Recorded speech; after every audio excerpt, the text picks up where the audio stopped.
Joining us are former Deputy Assistant AG Tom Dupree and co-host of The Big Money Show, Taylor Riggs. Welcome to you both. Counselor Dupree, what did you make of oral argument? And can't these tariffs be saved if Congress implements what the president has done? I thought tariffs were like Congress's job. They are, Trey. And look, I would say, first of all, that although I realize some listeners may have found it boring, for me, listening to that argument and all the constitutional phrases being bandied back and forth was like a double jolt of caffeine. I loved it. And look, what the Supreme Court is wrestling with is, as President Trump correctly noted, an absolutely critical question. And it goes to your point, whether Congress actually gave the president the power to impose these tariffs. And so the justices asked hard questions of both sides. Look, they pushed the administration's lawyers saying, where do you see the language in the law that gave Trump the power to do what he did? But they also pushed back against the people challenging the tariff, saying that, look, the president was acting in his role as commander in chief, as controller of our foreign policy, and maybe he gets a bit more leeway in that context. But the bottom line is that the court did seem to doubt that Congress gave the president such broad authority. And look, if the court ultimately says Trump went too far, you're absolutely right. He has other statutes he could rely on to impose tariffs, or Congress could simply ratify what the president has already done. All right, Taylor, assume arguendo, the worst case scenario. Revenue, trade deals, lots of really hard work the president put into this.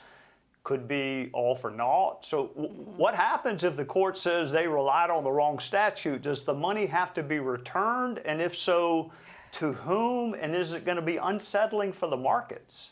Yeah, that's a great question.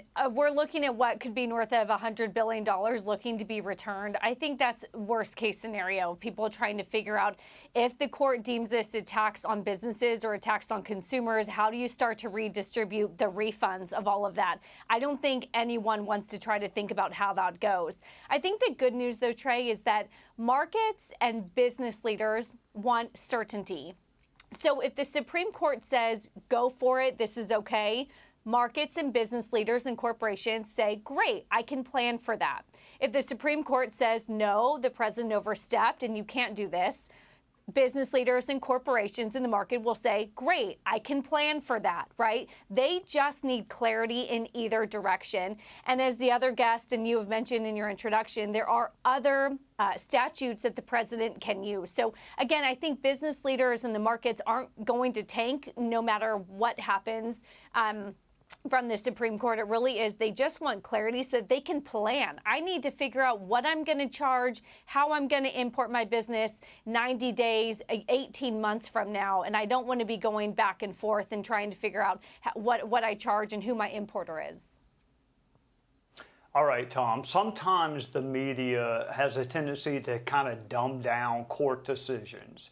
It is possible that every justice likes tariffs and the administration still loses because the vehicle matters as much as the destination when it comes to the law. So even if the president, quote, loses, that doesn't mean the non-justices don't support tariffs. It means that they thought he maybe should have used another statute, right? Or maybe Congress should have done it. Yeah, that's exactly right. And Trey, the justices often like to say that they don't rule on policy grounds. So to your point, sure, it's entirely possible that you could have justices who say, we think tariffs make sense as a matter of economic policy, as a matter of foreign policy, but Congress simply didn't give the president the power under this particular law to impose these tariffs. And if that's the way the Supreme Court comes out, then I think this is just the first chapter in what could be a very long book where the president in chapter 2 will say, okay, my first effort at imposing tariffs was not successful. They said I used the wrong law, so I'm going to choose another law and impose different tariffs, maybe narrower in scope, but not rely on the one the Supreme Court said I can't be using. All right, Taylor, the economy was #1 for voters Tuesday, including affordability and health care. Look, I know it's a small sample size, but you also got to factor in, in Georgia, Democrats won statewide, Pennsylvania. What happened Tuesday night? What are your takeaways? Yeah, it's been a long week as I think we sort of digest what happened Tuesday night, especially for us here in New York City. I think two things. Affordability is still very much on the ballot, and this administration has tried to tackle affordability, and they campaigned on that. But they need to do a better job of messaging that prices, they are working on bringing them down, and that they understand that things still feel too unaffordable, and that inflation is still too high. Second, there was a great piece in the Wall Street Journal that said these are transplants to New York City. A lot of native New Yorkers actually voted for Cuomo.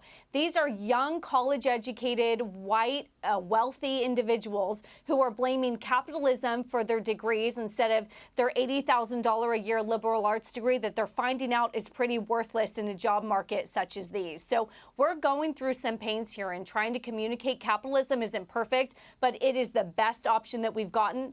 Socialism and communism, we've tried that for thousands of years. It does not work, but you have a lot of 25 to 35-year-old white college-educated people who are coming out of school. Their degrees aren't really worth anything, so they're blaming capitalism for their problems, and I don't think it's good.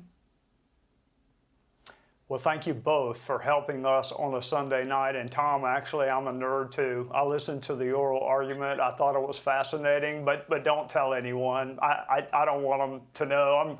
I'm a trial lawyer. I'm not a smart lawyer like you are, but I did find it fascinating. Taylor, I will see you in about a year, and we can analyze the midterms if I don't see you before then. Otherwise, thank you both for joining us on a Sunday night. Thanks. Hey, Sean Hannity here. Hey, click here to subscribe to Fox News YouTube page and catch our hottest interviews and most compelling analysis. You will not get it anywhere else.